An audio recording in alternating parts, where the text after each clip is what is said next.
pemirsa, Anda masih bersama kami di Lintas Banua. Rencana pembelajaran tatap muka untuk jenjang sekolah menengah pertama yang ditargetkan pada 16 November mendatang dipastikan bisa dilaksanakan.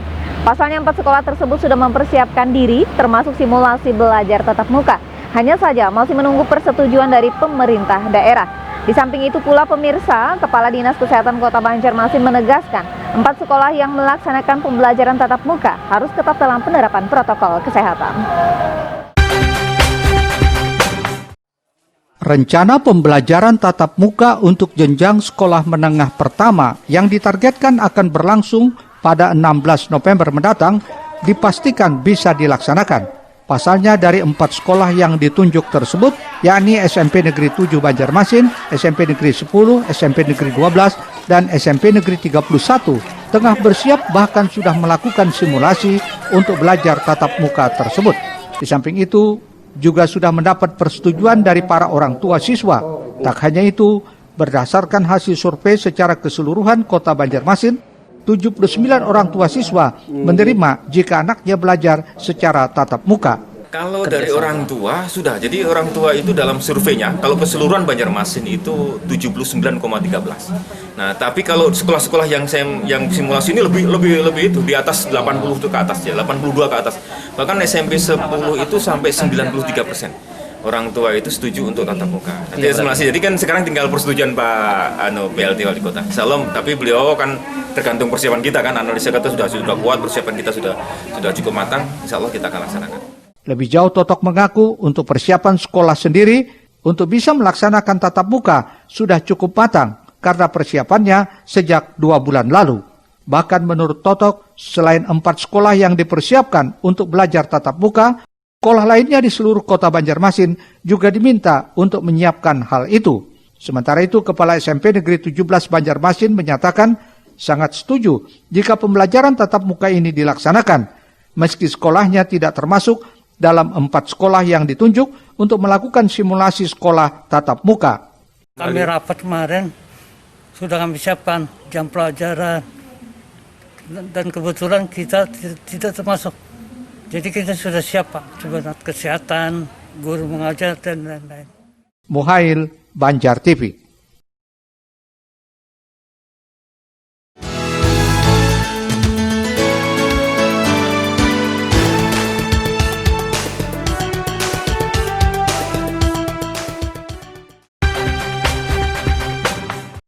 Pertengahan bulan ini, yakni Senin 16 November, ada sekolah yang akan dibuka secara tatap muka. Hanya sekolah yang sudah memenuhi syarat saja, seperti ditetapkan Dinas Pendidikan, yakni SMP Negeri 7 Banjarmasin, SMP Negeri 10, SMP Negeri 12, dan SMP Negeri 31. Karenanya Kepala Dinas Kesehatan Kota Banjarmasin, Mahli Riyadi, beberapa waktu lalu di ruang kerjanya menegaskan, setiap sekolah yang akan melakukan sekolah tatap muka harus menerapkan protokol kesehatan yang ketat, termasuk pengawasan ketat para guru.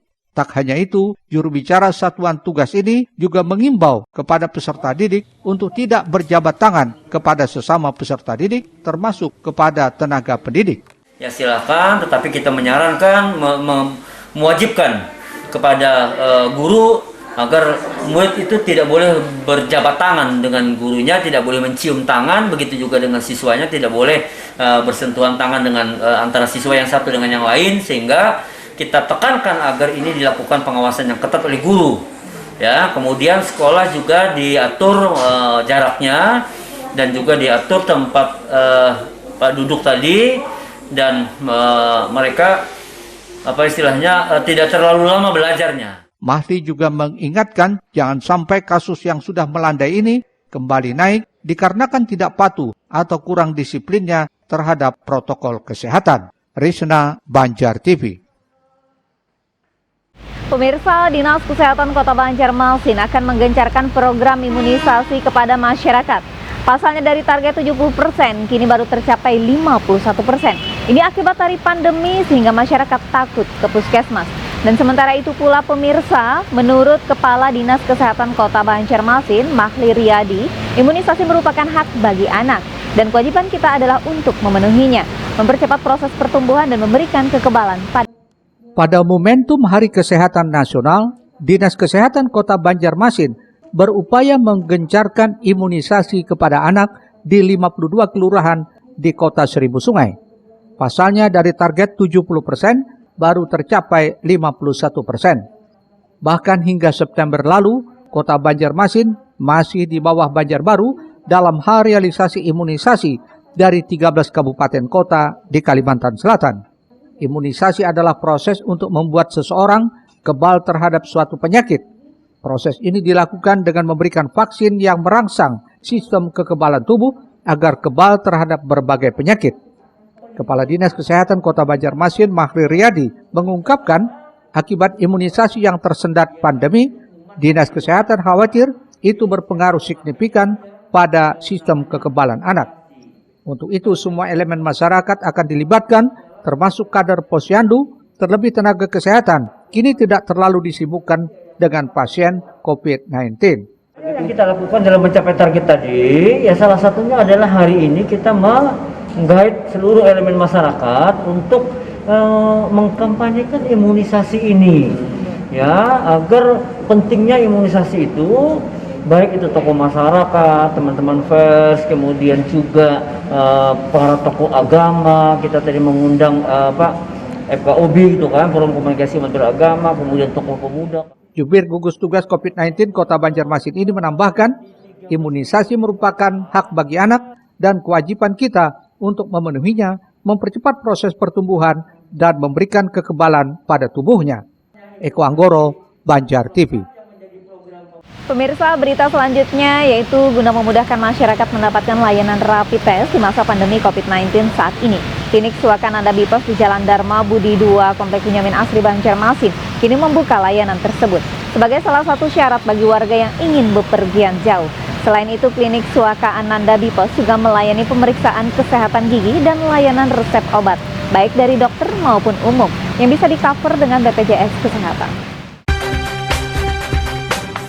Proses screening atau penyaringan COVID-19 adalah langkah penting dalam mencegah penularan penyakit yang diakibatkan oleh virus corona.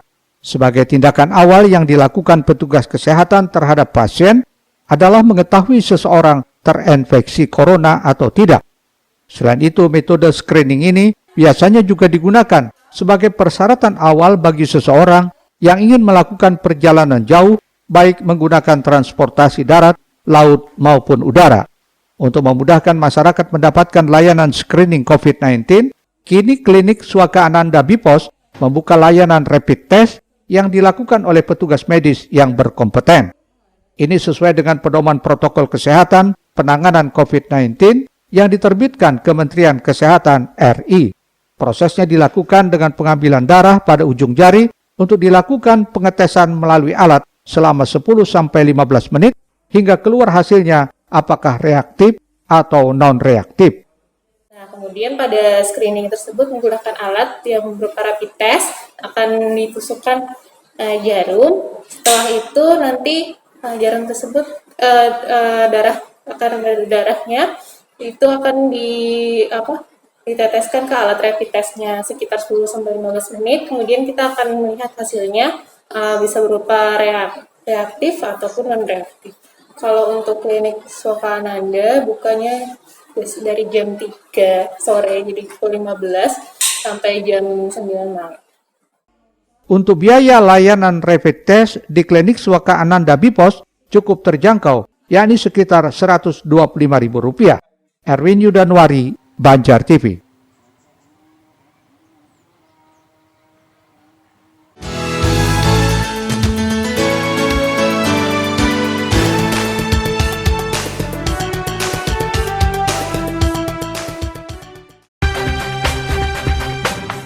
Pengecekan kesehatan mulut secara berkala ke dokter gigi adalah hal yang sangat penting, namun rutinitas tersebut kini terkendala karena adanya pandemi COVID-19.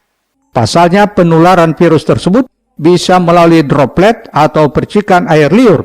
Bisa saja di tengah proses pemeriksaan, semburan air liur menempel pada peralatan yang digunakan. Ternyata layanan kesehatan gigi dan mulut tetap buka di masa pandemi COVID-19, seperti di Klinik Swakananda Bipos. Namun pelayanannya kini dibatasi, hanya dilakukan untuk pasien dengan kategori yang dianggap darurat. Selain itu, prosedur yang dilakukan harus memenuhi syarat seperti petugas medis menggunakan APD level 3, yakni penggunaan baju hazmat, pelindung muka, hingga masker N95 sesuai himbauan Persatuan Dokter Gigi Indonesia atau PDGI.